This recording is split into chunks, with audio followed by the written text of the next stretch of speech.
स्वभावता अगर और सब रास्ते गलत हैं तो सच्चे रास्ते पर लाना करुणा की बात है। ये सब करुणा के नाम पर हुआ है। इसलिए प्रेम प्रमोद,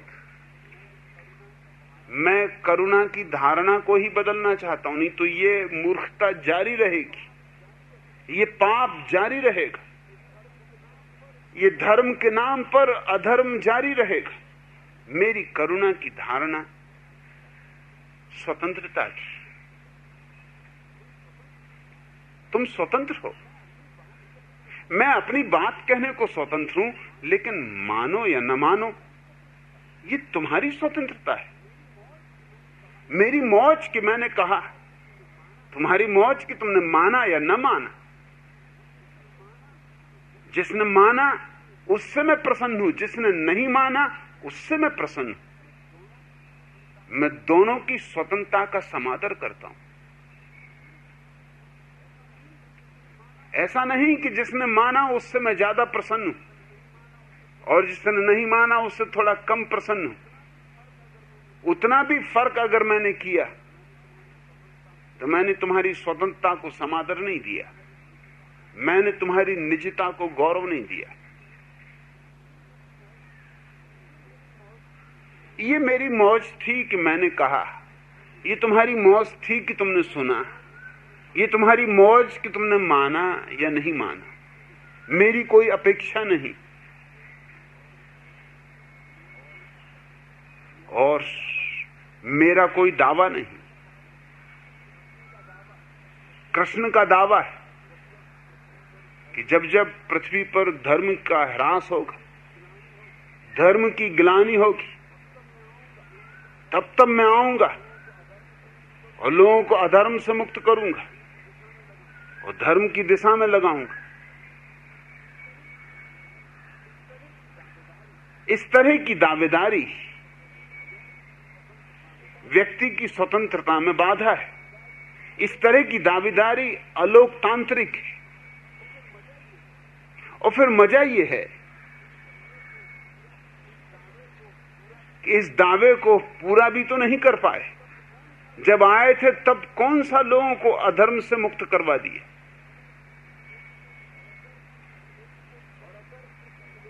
और अगर कृष्ण लोगों को अधर्म से मुक्त करवा चुके थे तो फिर कृष्ण के बाद दुनिया में अधर्म होना नहीं चाहिए था। अधर्म बढ़ा, घटा नहीं। सच तो यह है कृष्ण के कारण बढ़ा, घटा नहीं।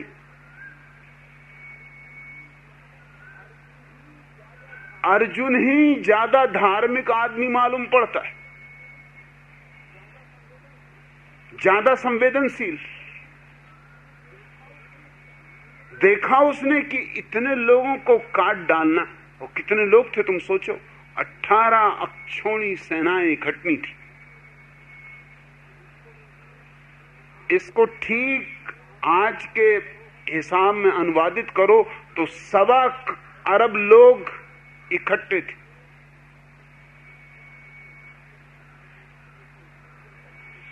सोचने जैसा था कि इस छोटे से राज्य के लिए,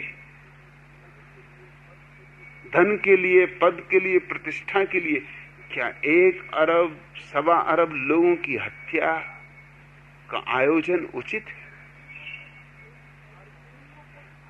अर्जुन को कुछ थोड़ी सद्बुद्धि उठी थी, थोड़ा सद्भाव उठा था। उसके हाथ से गांडीव छूट गया था। वो निढाल होकर अपने रथ में बैठ गया और उसने कहा कि ये युद्ध करने जैसा नहीं मालूम होता। क्या करूंगा ये युद्ध करके, इतने लोगों को मारकर, और ये सब अपने ही लोग, सभी अपने भाई बंधु, अपने मित्र, क्योंकि झगड़ा ही भाइयों के बीच था तो सभी संबंधी बट गए थे। खुद कृष्ण अर्जुन की तरफ थे और कृष्ण की फौजें कौरवों की तरफ थी। कोई भाई इस तरफ था, कोई भतीजा उस तरफ था, कोई चाचा उस तरफ थे, कोई दादा इस तरफ थे। अपना ही परिवार था वो बटा हुआ था, और अपने ही मित्र थे वो बटे हुए थे। भीष्म पितामह, जिनके प्रति अर्जुन को उतना ही समादर था जितना किसी और को, वो उस तरफ थे, दुश्मनों की भीड़ में खड़े थे। कृष्ण इस तरफ थे। अर्जुन को सीधी बात दिखाई पड़ी कि ये अपने ही लोगों को मारना, इतनी महान हिंसा करना, परिणाम क्या है? यही कि कुछ दिन सिंहासन पर बैठेंगे फिर मर जाना है। ये 4 दिन की चांदनी के लिए इतने लोगों की जिंदगी से खिलवाड़ उचित नहीं मालूम होता। कृष्ण ने लेकिन समझा बुझा के, हर उपाय करके, हर तरह के गलत और सही तर्क देकर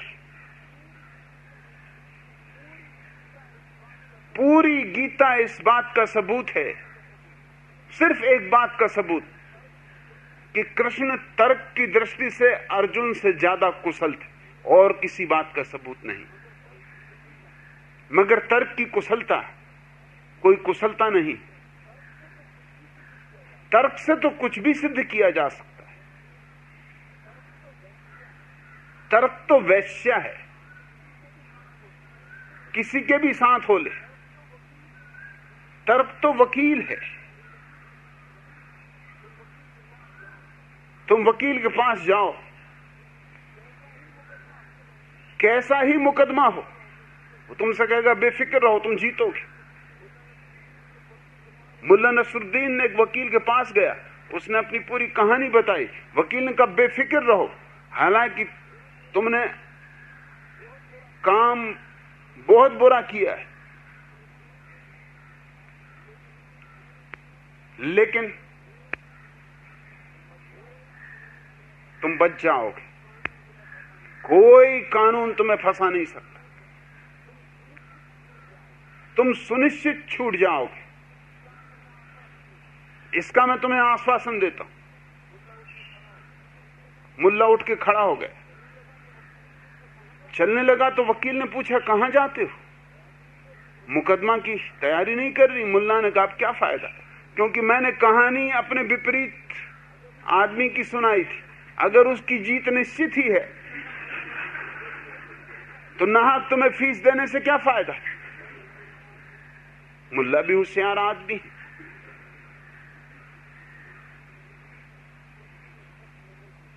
कृष्ण ने सब तरह के तर्क जाल से अर्जुन को युद्ध में उतार दिया और यह समझाया कि इससे धर्म की रक्षा होगी। हत्या हुई, धर्म की रक्षा कहां हुई? 1.25 अरब आदमी मरे, लाशों से पट गया देश, और धर्म का कौन सा अभिनव रूप प्रकट हुआ? कौन सी क्रांति हो गई? न तब हो सकी, लेकिन फिर भी हिंदू हैं कि अभी भी विश्वास किए कि आएंगे कृष्ण, संभवामी युगे युगे, आएंगे और बचाएंगे। यही धारणाएं औरों की हैं, यही दावे औरों के। जीसस का दावा है कि वो दुनिया को पाप से मुक्त कराने के लिए आए, और ईसाई मानते कि ये दावा सच है। मगर दुनिया पाप से मुक्त कहां हुई? दावा सच है तो दुनिया पाप से मुक्त हो जानी चाहिए। किसको पाप से मुक्त करवा पाए? पाप अपनी जगह, जीसस को सूली लग गई, पाप को सूली नहीं लगी। पाप तो सिंहासन पर बैठा है, अब भी बैठा है, तब भी बैठा था।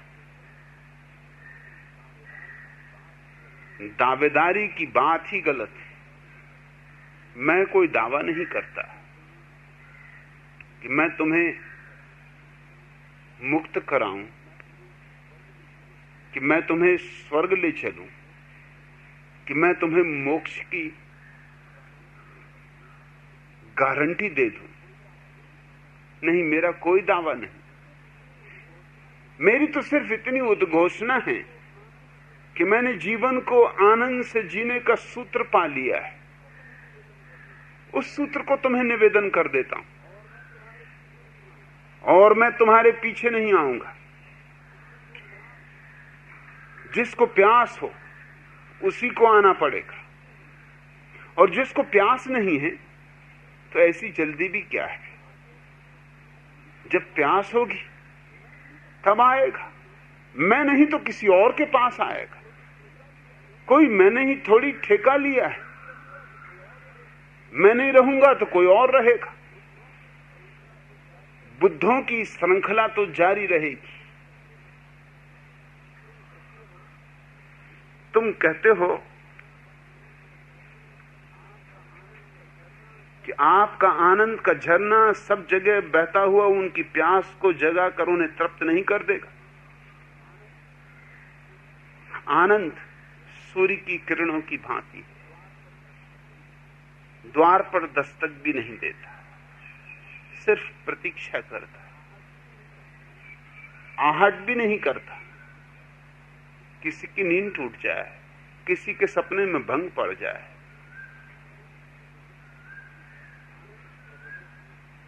आनंद जबरदस्ती किसी के घर में प्रवेश नहीं करता।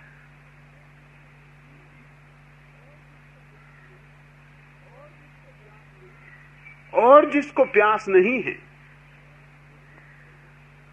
क्या जरूरत है कि जबरदस्ती उसको प्यास का बोध करवाया जाए। और क्या तुम सोचते हो कभी कोई भी आज तक पूरी पृथ्वी पर किसी में प्यास जगाने में समर्थ हो सका है?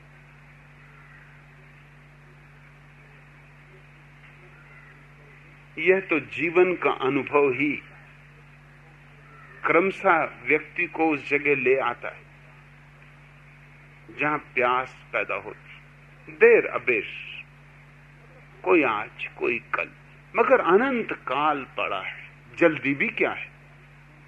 ऐसी घबराहट क्या है? मुझे कोई जल्दी नहीं।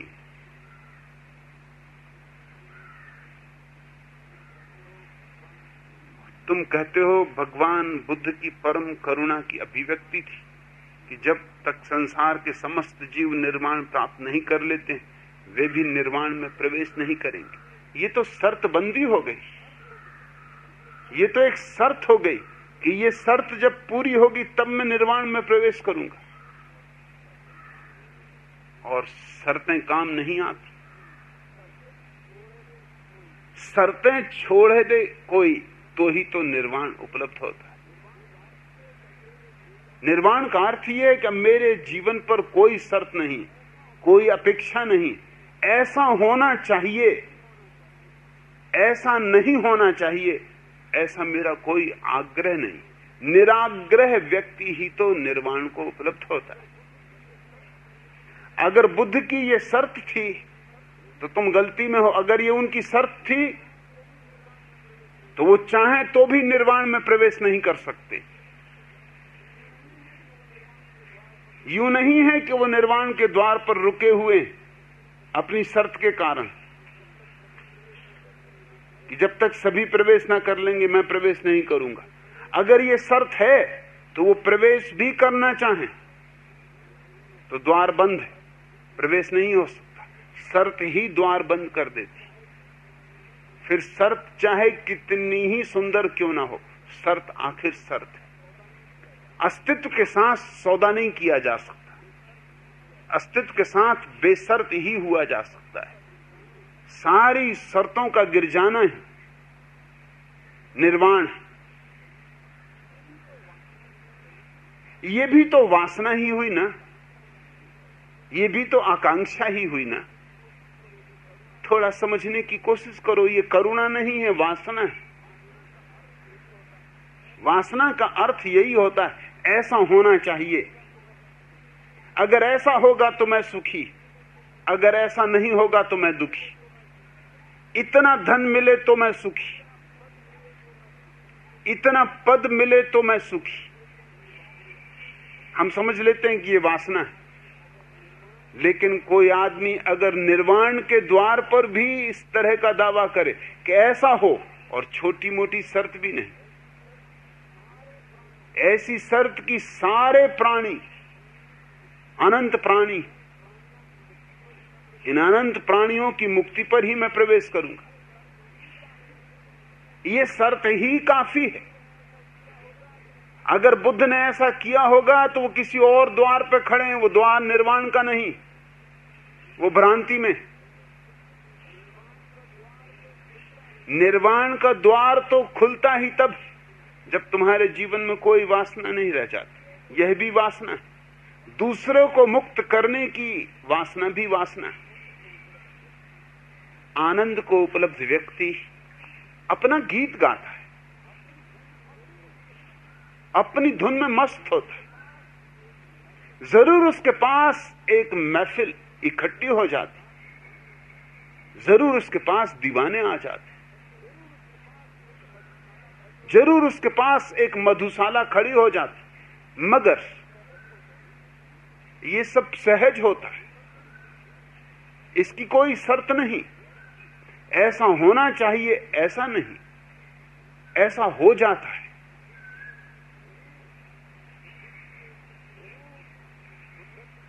जरूर बुद्धत्व को उपलब्ध व्यक्ति के पास बहुत से लोग बुद्धत्व को उपलब्ध हो जाते, मगर बुद्ध उन्हें बुद्धत्व को उपलब्ध करवा नहीं देते। वे खुद ही अपनी प्यास से बुद्धत्व के जल को पीते, खुद अपनी प्यास से अपने हृदय को पात्र बनाते, खुद अपने बुझे हुए दिए को बुद्ध के दिए के पास लाते,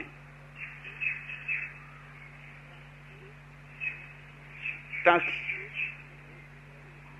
ज्योति से ज्योति जल उठे। अगर तुम मेरी बात समझना चाहते हो प्रेम प्रमोद, तो मैं तुमसे कहना चाहूंगा कि बुद्धत्व को उपलब्ध व्यक्ति कुछ भी नहीं करता। बुद्धत्व को उपलब्ध हो गया व्यक्ति पर्याप्त है, उसकी मौजूदगी में चीजें घटती हैं, वो कुछ करता नहीं।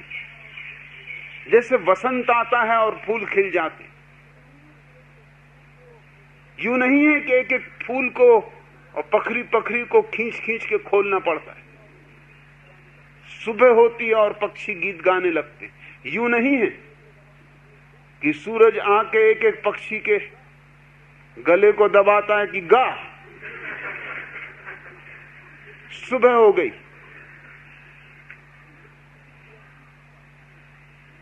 यह स्वाभाविक घटता है,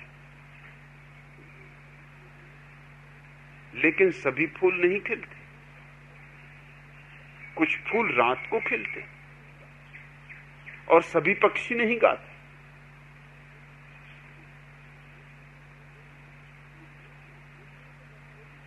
उल्लू भी हैं, उल्लू के पट्टे भी हैं। वो सूरज को देखते से आंख बंद कर लेते, मगर ये उनकी स्वतंत्रता है। अब जबरदस्ती उल्लुओं की आंखें खोलो तो नाराज ही होंगे। ये उनकी मौज, उनको रात में ही मजा आता है, तो कोई हर्ज नहीं। जिसको जैसे मजा आता है। मेरे मन में किसी की निंदा नहीं, किसी की भी। अगर किसी को शराब पीने में मजा आ रहा है तो भी मेरे मन में उसकी कोई निंदा नहीं, ये उसकी स्वतंत्रता है। जरूर निवेदन कर दूंगा कि तू व्यर्थ की शराब में उलझा है, और भी बेहतर शराब है, भीतर की भी शराब है जो अंगूरों से नहीं ढलती, आत्मा से ढलती। मगर फिर तेरी मौज। तुझे अगर अंगूर से ढली शराब में ही रस आ रहा है तो तू अधिकारी है अपने रास्ते पर जाने का। जबरदस्ती खींचकर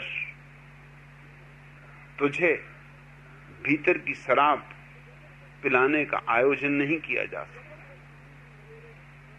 जबरदस्ती मेरे जीवन दृष्टिकोण में कहीं आती नहीं।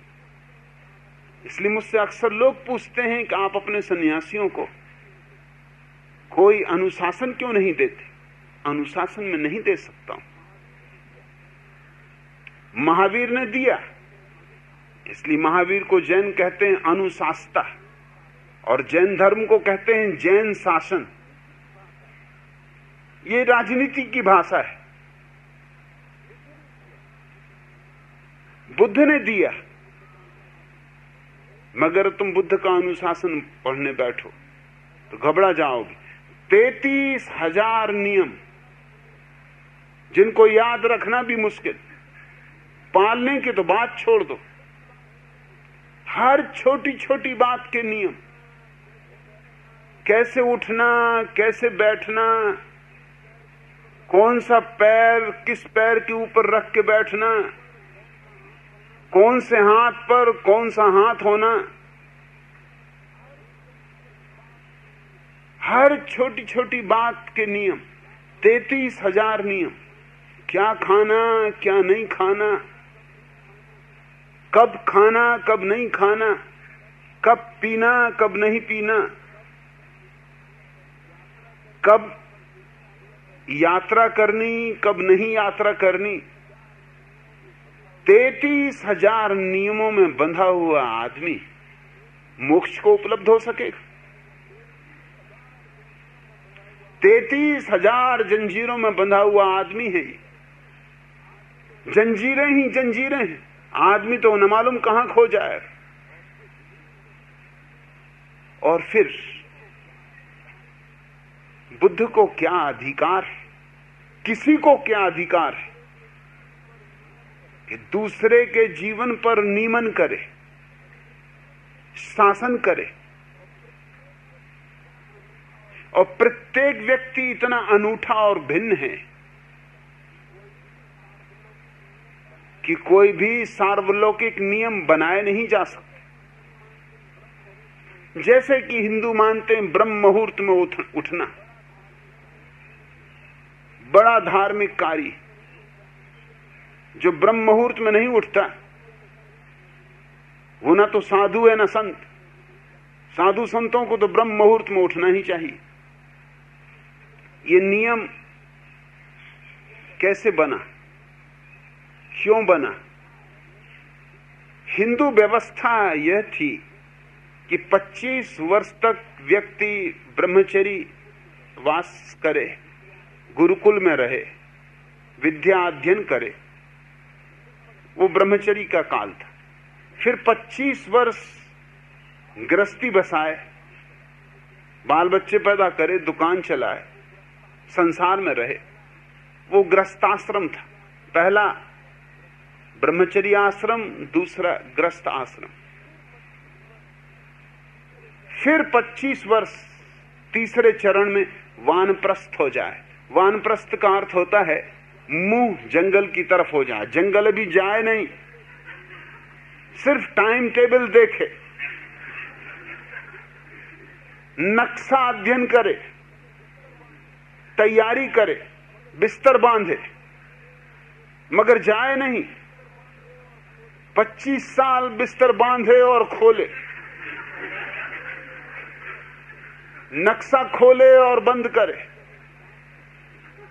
तैयारी करे, अभ्यास करे, तब वो हो जाएगा 75 वर्ष का।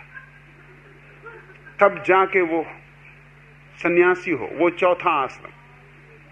ये 75 साल के बाद जो लोग सन्यासी हुए, साधु हुए, संत हुए, ऋषि मुनि हुए, ये कहते हैं ब्रह्म मुहूर्त में उठाना चाहिए। असल में बूढ़ों को नींद नहीं आती। 75 साल के बाद ब्रह्म मुहूर्त में तुम सोना भी चाहो तो नहीं सो सकते। बूढ़ों ने नियम बनाया, बूढ़ों को नींद ही आती कम। ये स्वाभाविक है। मां के पेट में बच्चा 24 घंटे सोता है।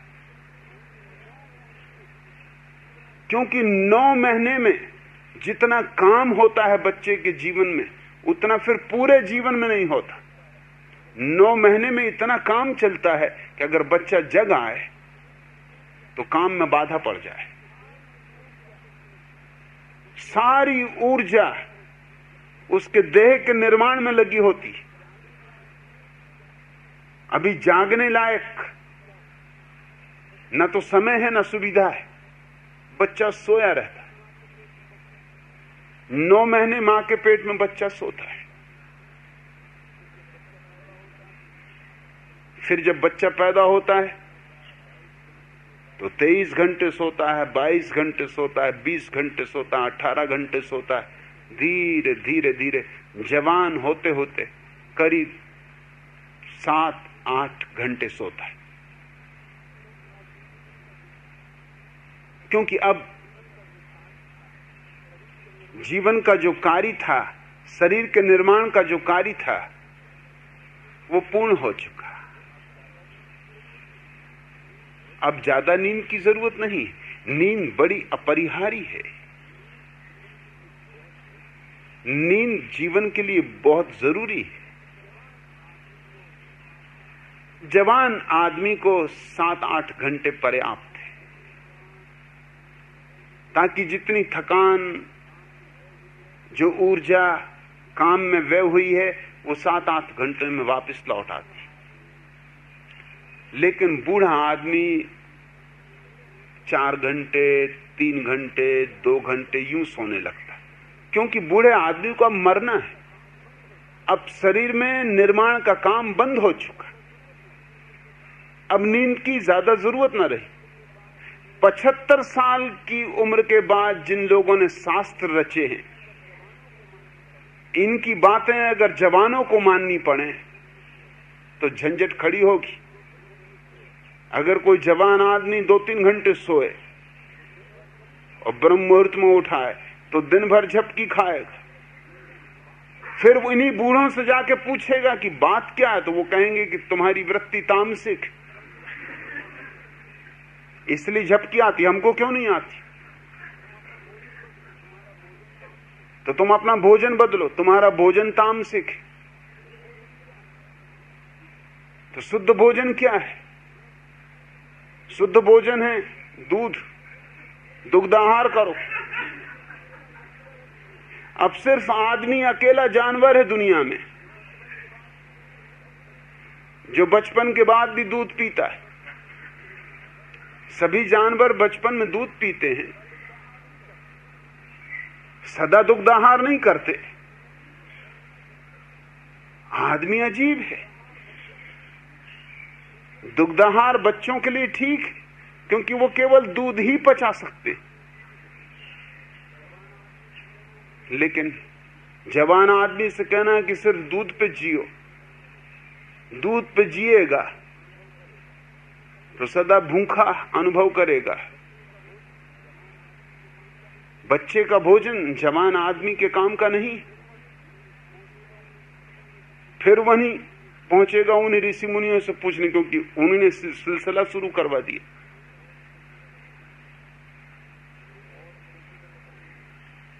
तो वो और तरकीबें बताएंगे उसको कि सिर के बल खड़े हो, आसन व्यायाम करो।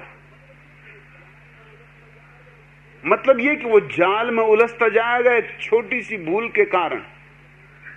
भूल सिर्फ इतनी थी कि जो नियम बूढ़ों ने बनाए वो जवानों के काम के नहीं।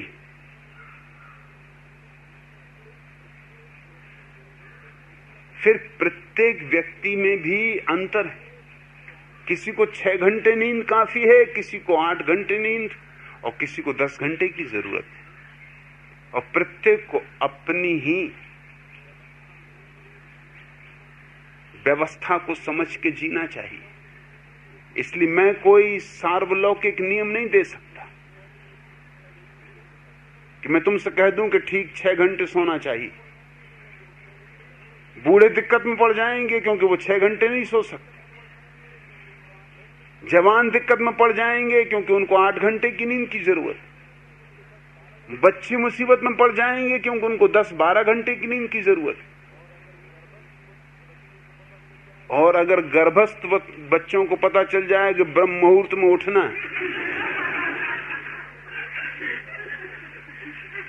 तो वो पागल ही पैदा होंगे, और वो पागल पैदा होंगे उनकी मां भी पागल हो जाएगी, क्योंकि ब्रह्म मुहूर्त में उठ के वो करेंगे क्या? कहीं भजन कीर्तन शुरू कर दिया गर्भ में, या आसन व्यायाम इत्यादि करने लगे, तो मां पगला जाएगी।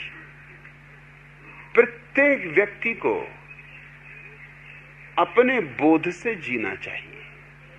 तो मैं सिर्फ बोध कैसे पैदा हो इसकी प्रक्रिया तुम्हें देता हूं, फिर जीवन का अनुशासन तुम्हें तय करना है।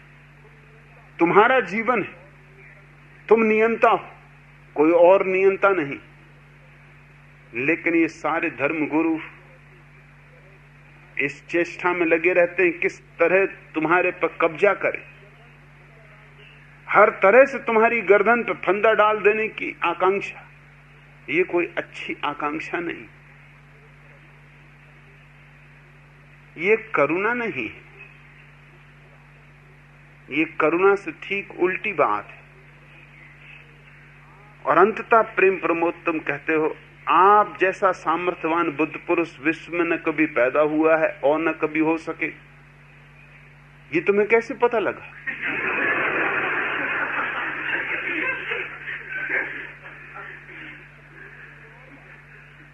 तुम्हारा मुझसे प्रेम है ये और बात, प्रेम में इस तरह की बातें सूझती। किसी स्त्री से प्रेम हो जाए तो लोग कहते हैं कि तुझसे ज्यादा सुंदर न कभी कोई स्त्री थी, न कभी होगी। अरे क्लियोपैत्रा भी कुछ न थी, लैला भी कुछ न थी,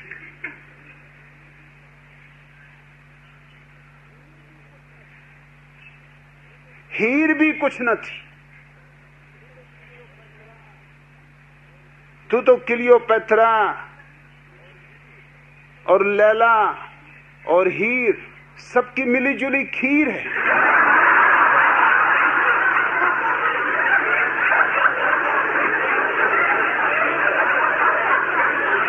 और तेरे जैसी स्त्री अब कभी पैदा नहीं होगी।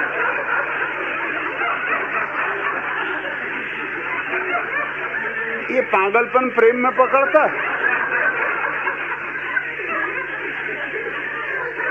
बुद्ध को प्रेम करने वाले यही कहते कि ऐसा बुद्ध पुरुष कभी नहीं हुआ और कभी नहीं होगा।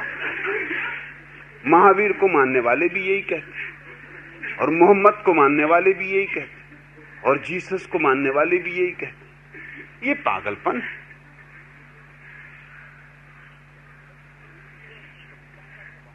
जहां तक प्रेम की और कविता का सवाल है, क्षम्य है, मगर इस तरह की घोषणाएं नहीं करनी। इस तरह की घोषणाओं के कारण मनुष्य जाति की बहुत हानि हुई।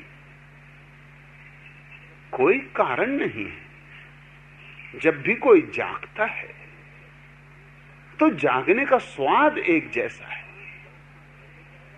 वो चाहे 5000 साल पहले जागा हो, चाहे आज जागे, चाहे इस देह में जागा हो, चाहे किसी और देह में जागा हो, या 5000 साल बाद किसी देह में जागे, जागरण का स्वाद एक है, जागरण की अनुभूति एक है। मगर प्रेम प्रमोद, मैं समझता हूं तुम्हारा मुझसे प्रेम है, मेरे सन्यासियों का मुझसे प्रेम है, लेकिन मैं तुम्हें आगाह करता हूं कि ये भूल बार बार हुई है, मेरे साथ नहीं होनी चाहिए। अगर ईसाइयों से कहो कि बुद्ध जीसस से महान, झगड़ा खड़ा हो जाए। जैनों से कहो कि बुद्ध महावीर से महान, झगड़ा खड़ा हो जाए। ये झगड़ा आगे खड़ा नहीं होना चाहिए।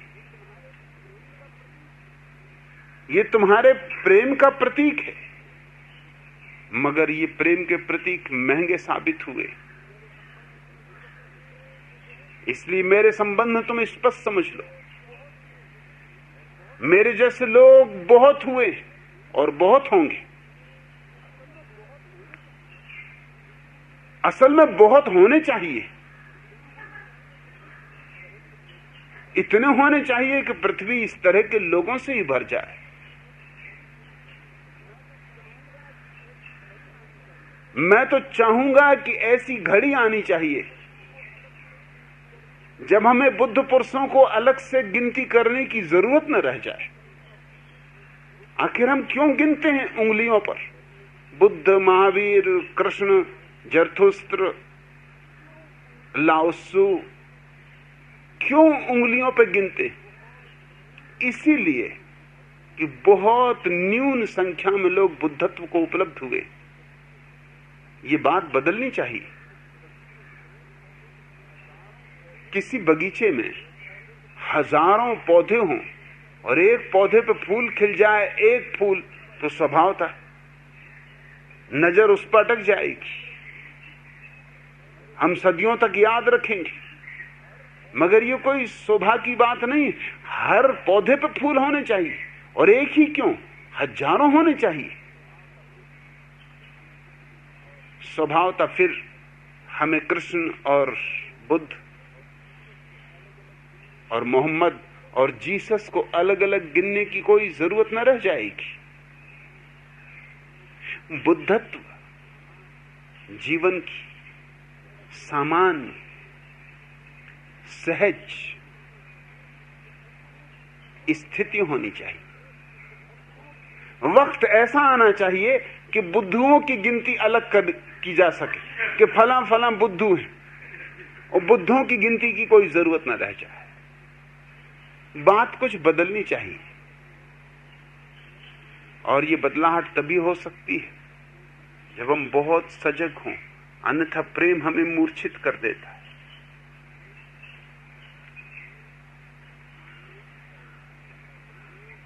सामवेद का एक प्यारा वचन है,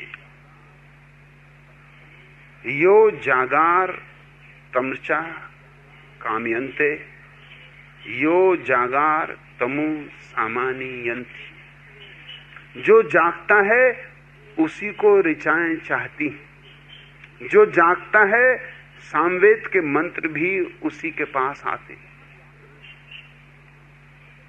जहां जागरण है वहां वेद अपने आप प्रकट होने लगते। जहां जागरण है वहां शब्द शब्द ऋचा हो जाता है। जहां जागरण है वहां जो बोलो वही अमृत है। वहां मौन भी अमृत है। न बोलो, सन्नाटा हो तो भी अमृत है। बोलना भी ऋचा है, न बोलना भी ऋचा है।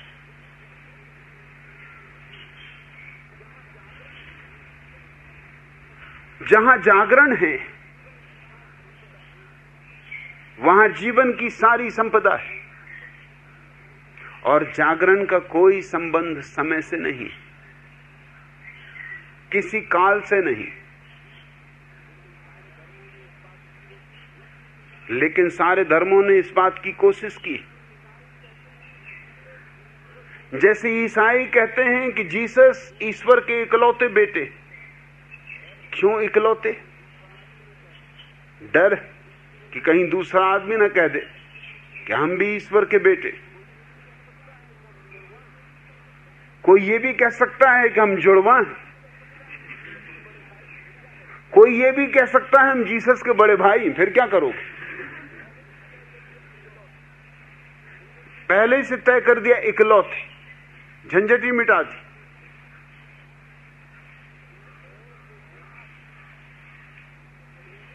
घबराहट है कि कहीं और कोई व्यक्ति जीसस की गरिमा का,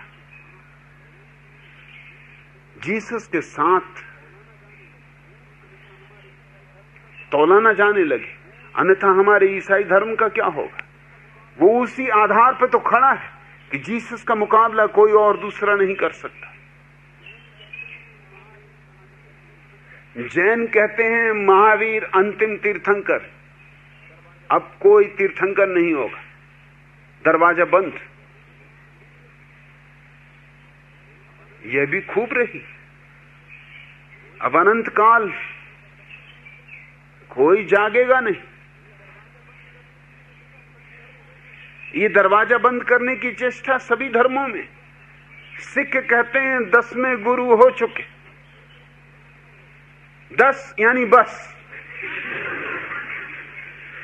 अब गुरु ग्रंथ साहब पढ़ो।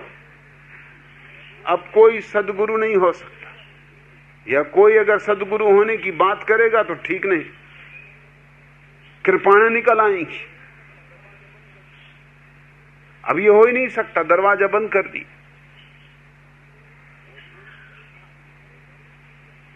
बौद्धों की भी यही धारणा, सारे धर्मों की यही धारणा। मोहम्मद, मुसलमान कहते हैं आखिरी पैगंबर, अब कोई और पैगाम परमात्मा की तरफ से नहीं आएगा। आखिरी संशोधित संस्करण आ चुका कुरान का, अब इसमें कोई तरमीम, कोई संशोधन आवश्यक नहीं। पहले जो किताबें आई थी उनमें कुछ भूल चूकें थी। पहले जो किताबें आई थी वो कुछ अधूरी थी, कुरान में सब पूरा हो गया। कुरान पूर्ण है और हजरत मोहम्मद आखिरी पैगंबर। ये क्या आग्रह, मनुष्य जाति जिएगी, क्यों उसे तुम ये आभास दे रहे हो कि अब अंधेरा ही अंधेरा रहेगा? सच तो यह है कि अब और ज्यादा बुद्ध पुरुष होंगे, और ज्यादा पैगंबर होंगे, और ज्यादा जीसस की हैसियत के लोग होंगे, क्योंकि आदमी विकासमान है, आदमी ज्यादा प्रतिभाशाली होता जा रहा है, आदमी के जीवन में निखार आ रहा है, आदमी की प्रतिभा और मेधा नई नई ज्योतियों से जगमगा रही। गंगोत्री से गंगा निकलती है तब पतली धार होती, गौमुख से गिरती इतनी पतली होती, फिर बढ़ती जाती, बड़ी होती जाती। यूं ही मनुष्य की चेतना है। कुछ लोग उसे गंगोत्री पे ही रोक देना चाहते। मनुष्य की चेतना बढ़ती जाती, गंगोत्री से गंगा सागर तक पहुंचना है, और ये रोज धारा बड़ी हो रही। इसलिए मेरे सन्यासी इसे सदा स्मरण रखें कि मैं कोई आखिरी पैगंबर नहीं हूं, न ही कोई आखिरी तीर्थंकर, न ही कोई आखिरी अवतार हूं, न ही कोई आखिरी बुद्ध हूं, न आखिरी हूं न प्रथम हूं। पहले भी अपूर्व फूल खिले और आगे भी अपूर्व फूल खिलेंगे। और तुम अगर सच में मुझे प्रेम करते हो तो तुम उन सब फूलों को प्रेम करोगे, क्योंकि तुमने अगर एक फूल को प्रेम किया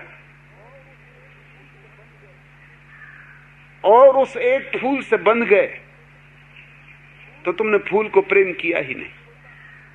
फूल को प्रेम करने का अर्थ होता है कि तुमने खिलने को प्रेम किया।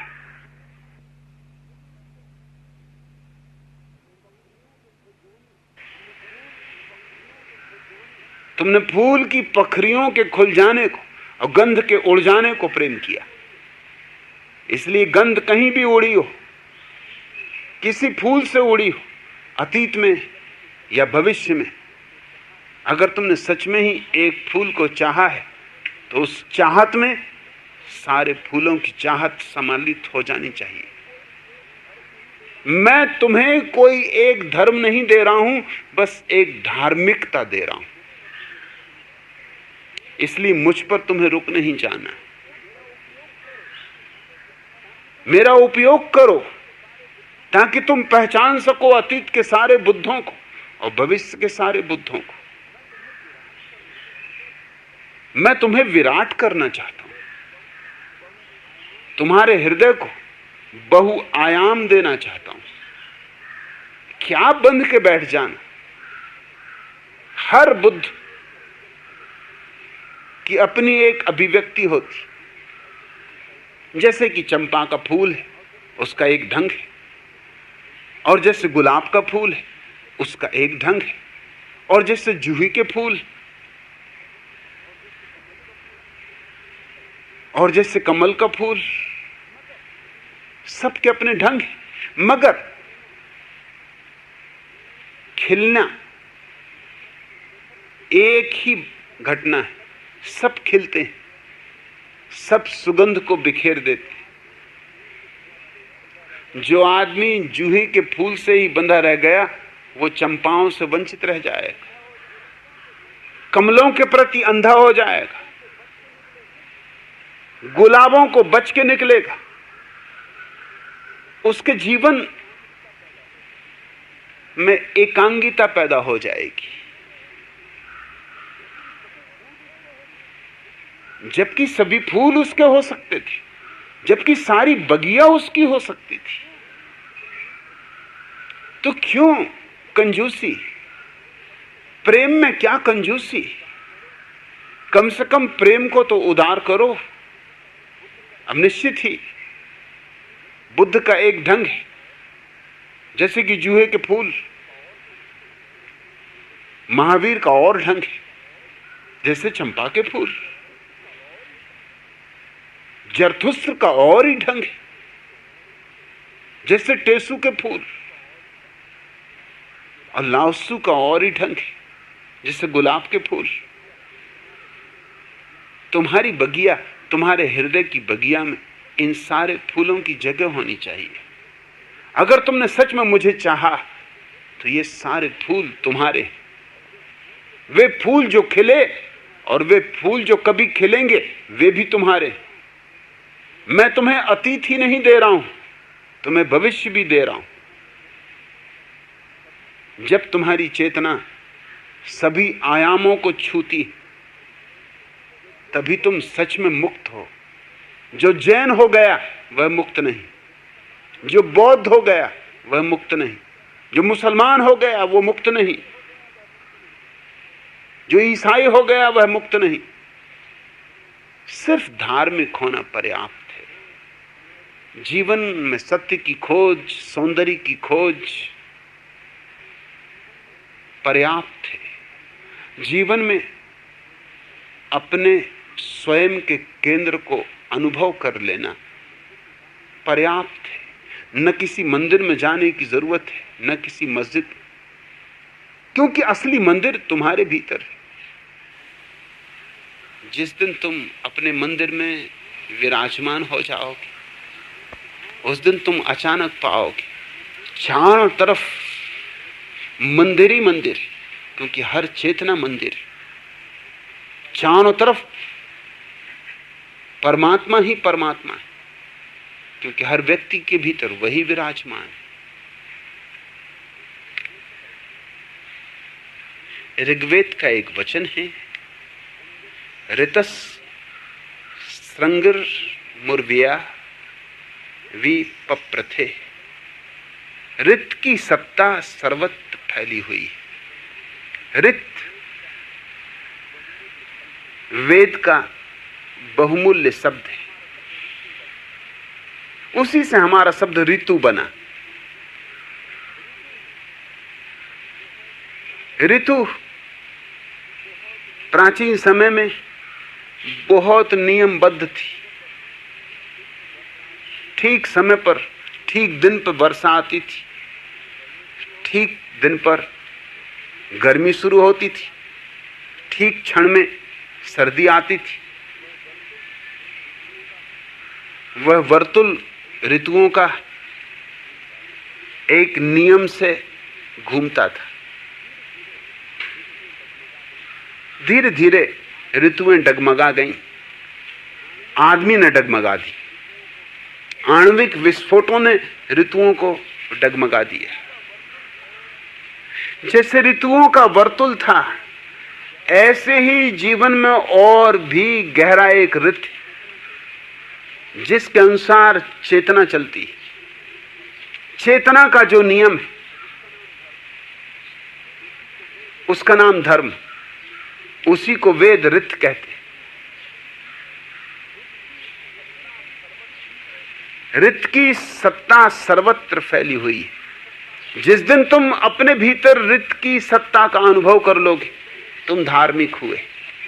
जिस दिन तुमने जीवन का परम नियम अपने भीतर पहचान लिया, उस दिन तुम्हें सबके भीतर उसी नियम के दर्शन होने शुरू हो जाएंगे। सारा अस्तित्व तब एक दर्पण हो जाता, और तब तुम पाओगे कि जो सोए हैं वे भी बुद्ध हैं। जागे, जब जागे तब बुद्ध हो जाएंगे।